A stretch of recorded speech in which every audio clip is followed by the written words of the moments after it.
بالله من الشيطان الرجيم بسم الله الرحمن الرحيم. Tidaklah Allah memberikan kepada kita ujian kecuali salah satu alasannya pengen menghapuskan dosa. Idza kathurat dzunubul 'abdi wa lam yakun lahu min 'amalin liyukaffiraha fabtalahu Allahu bil hazan liyukaffiraha.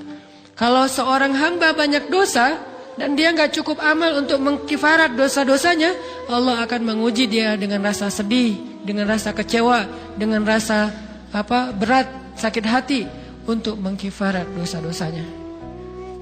Itu yang kita bangun. Sehingga kalau ada masalah sama orang lain, kita memperbaiki diri dulu.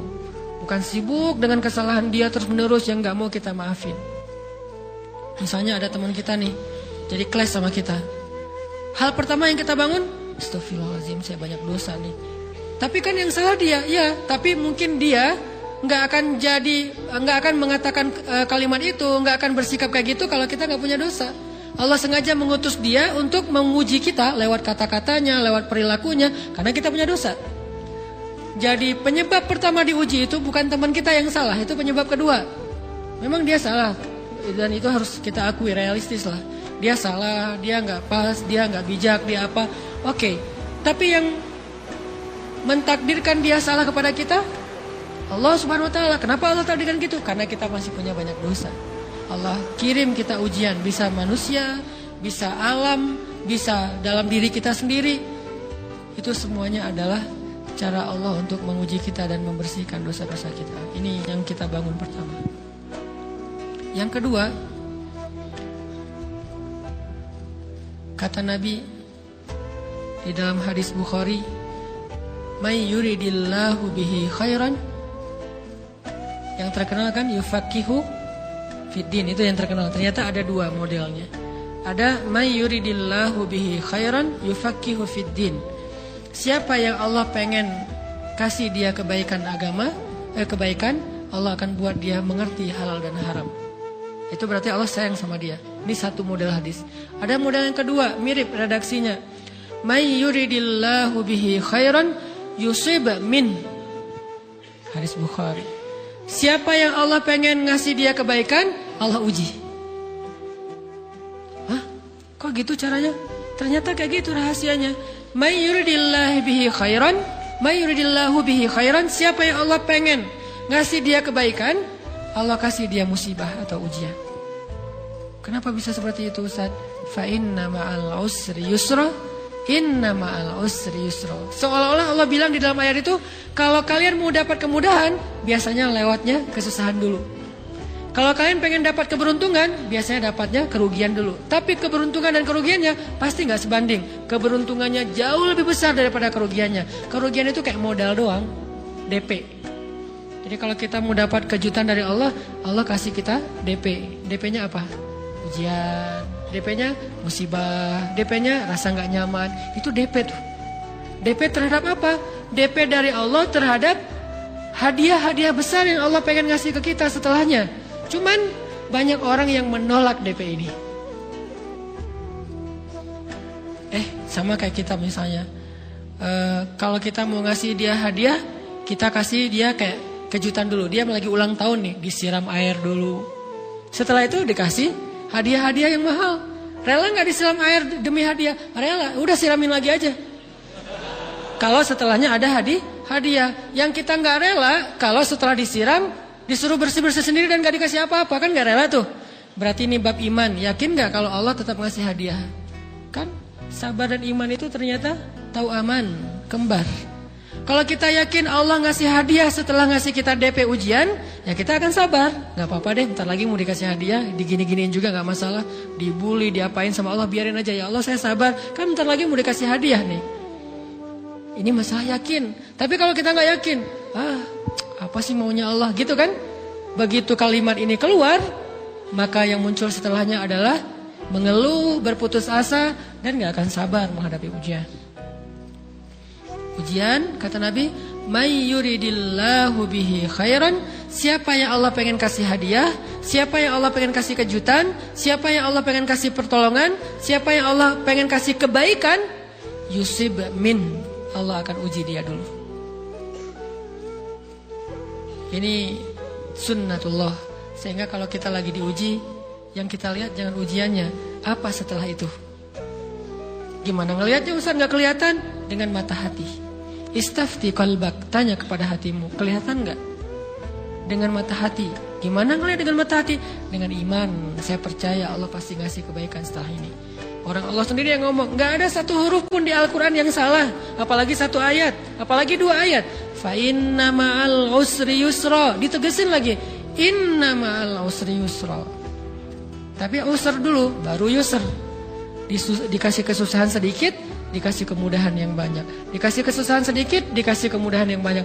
Ini yang kita coba bangun, tajdidul iman. Bangun memperbarui, yakin. Sehingga ketika kita diuji, sedih, wajar. Mengaduh sedikit, bukan mengeluh ya. Kalau mengeluh kan nyalahin Allah. Kalau ngaduh, yang namanya orang dicubit kan, itu ngaduh. Tapi kalau, apa sih maunya Allah? Nah itu ngeluh.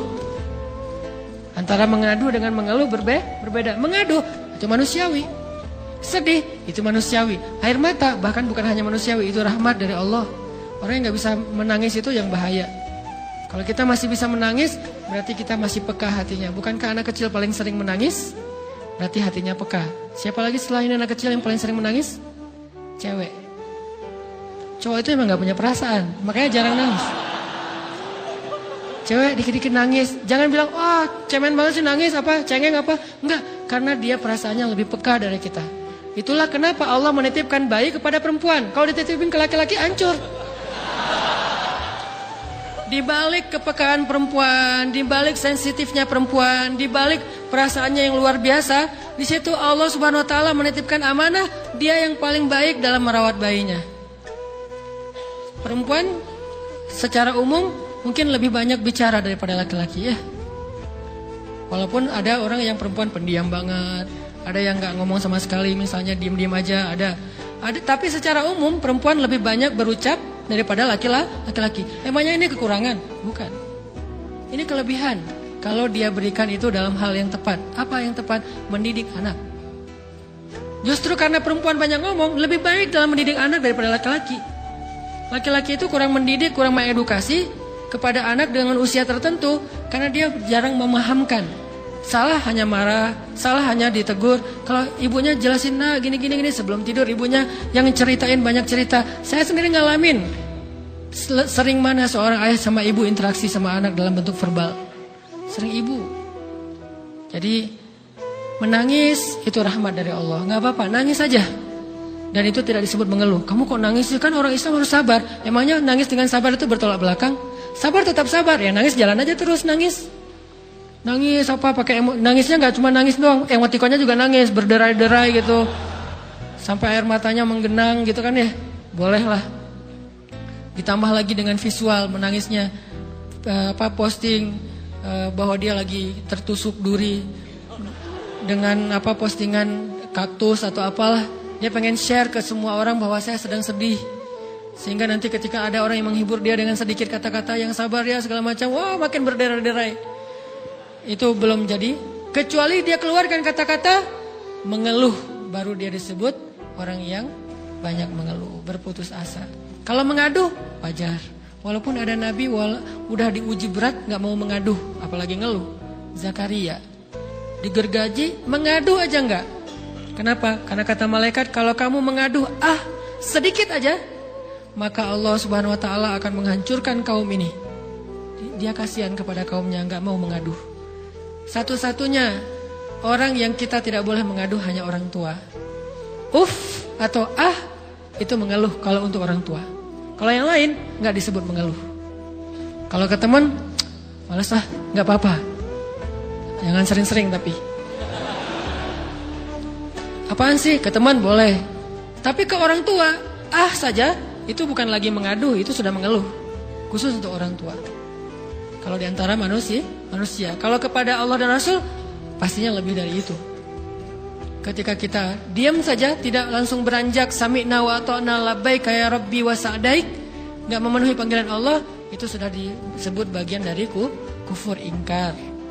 Tapi minimal kita mungkin masih mengaduh, kita masih menangis, kita masih lelah, kita masih merasa lemah. Setidaknya kita tidak mengeluh. Kenapa? Kita percaya Allah kalau mau ngasih hadiah kepada hambanya, DP-nya. Yakinlah hadiahnya minimal. Karena nggak ada amal soleh yang dibalas di bawah 10 kali lipat tuh nggak ada.